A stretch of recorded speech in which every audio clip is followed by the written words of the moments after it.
Alright guys, I hope you're all well. This is our Mercedes-Benz C-Class. It's a W204. So this guide will be suitable for C-Class, well, pretty much all Mercedes-Benz really, but the car we're in right now is a C-Class from 2007 to 2014, but as I say, it's I've seen this quite a lot on Mercedes-Benz, so it's nothing new, and I've also seen this on a previous E-Class that we had in. So I'm just going to sort of run through the same kind of thing on this C-Class. You can see on the dashboard here we've got ESP inoperative, C owner's manual, then it flashes to run flat indicator inoperative, and we've also got the traction control light on right there. So basically we know what needs to be done here. It needs a new brake switch.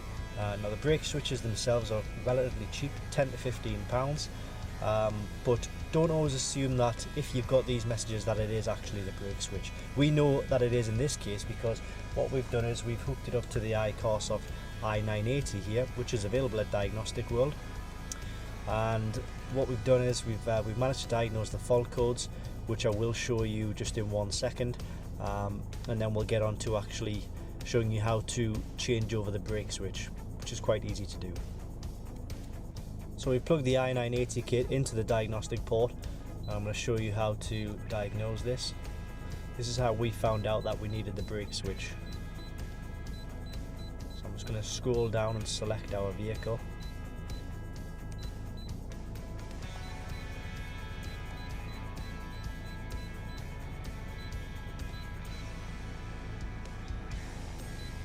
I want you to click onto adaptive brake, and we'll get the fault code, read fault memory 5506, check component S9/1 brake light switch.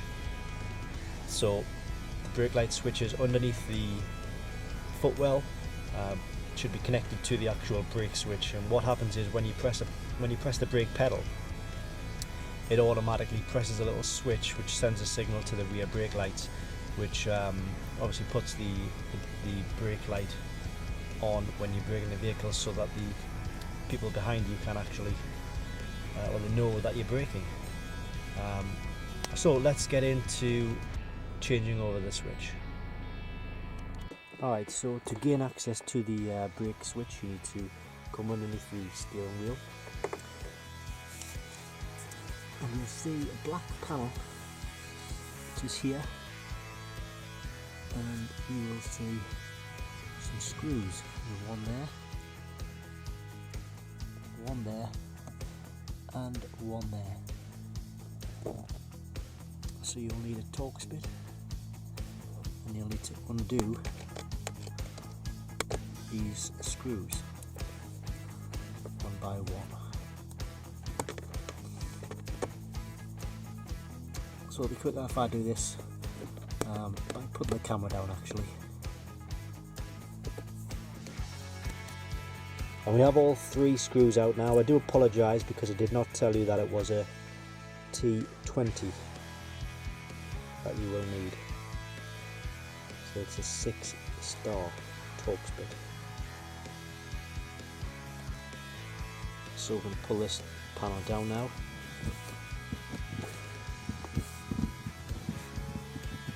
Doesn't seem to be coming down too well. I'm wondering if there's any more screws. Alright, and once you've got this pulled down as far as you can, you'll see the switch. I'm going to zoom in on it now. So that is the electrical connection for the switch. So you first of all need to unplug the electrical connection.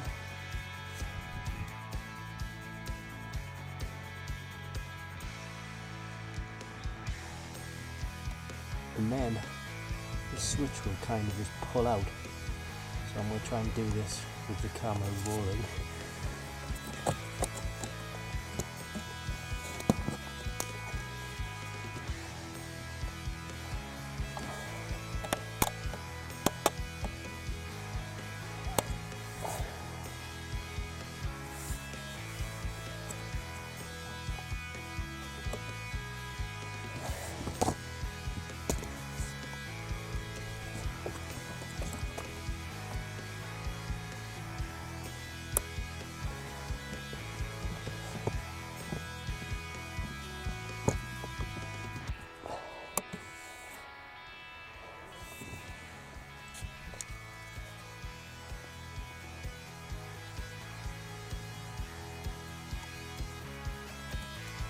Alright, so I'm in my office now just to show you the switch in closer detail.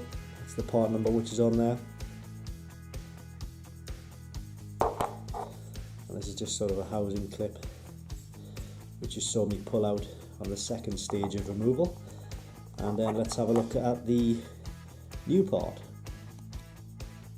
So this is the new part now. As you can see, it comes already in the white sort of housing here. So you don't need to actually take these apart to put back in. You should just be able to slot this back in now and then hook up the electrical connector as you see there.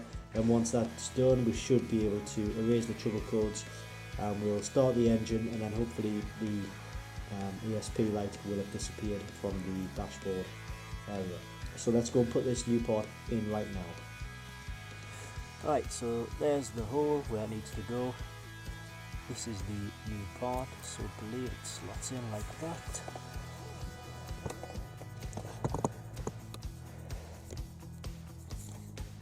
Trying to find the hole and keep the camera on at all times.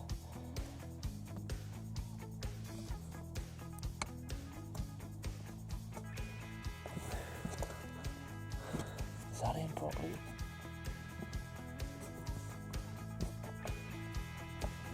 I'm not sure it is now. Maybe I do need to put this white bracket in first and then slot the other part in. I think I'll do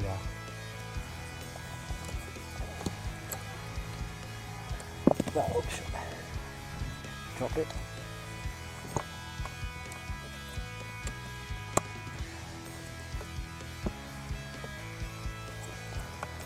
That's in there now.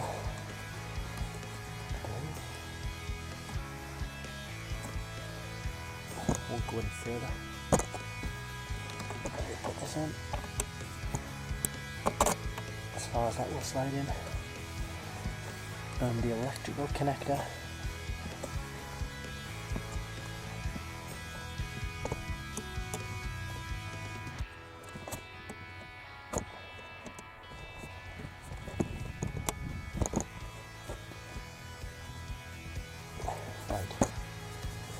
Now let's screws back in place on here.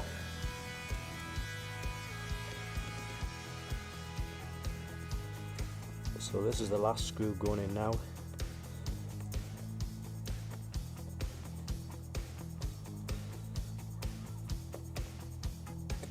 So that one's in, that one's in, and that one's in. Now let's hook up the diagnostic tool again. Incidentally, the diagnostic port is under here, under this flap here. Just in there. Alright, so the tool is hooked back up. We've got the ignition on stage 1, but we haven't started the engine yet or anything like that. What I'm going to do is just go in, see that the code is still there, and what I'm going to do is just erase the code, the fault memory. It says clear trouble code unsuccessfully. I wonder if that's because we've got the ignition actually on. We might need to put the ignition on. How about if I do that now? It's done the same again. Now what about if I start the engine?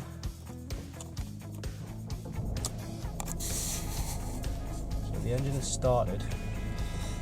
We don't actually have the lights coming on, the ESP lights coming on, so it just proves that the new switch has been successful, and it's turned off the traction light and the warning messages that we were getting on screen.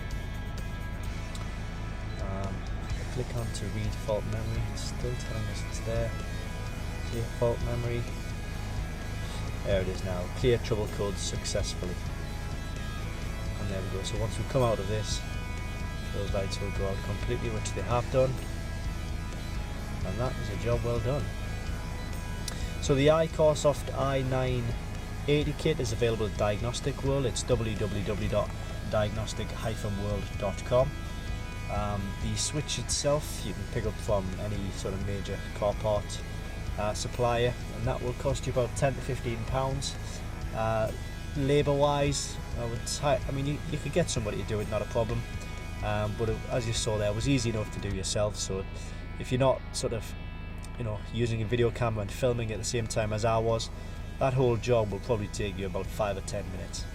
It's a really easy job to do, and it's if you do like to work on your own cars, I would say certainly give it a go yourself, because you know it's not going to be difficult. You can do on your driveway or outside your house. You don't need to put the car on ramps or anything like that. So if you do need any more help with this, by all means give us a shout at Diagnostic World. Please give this video a thumbs up if it has helped you out. Thanks for watching, and I hope it helps.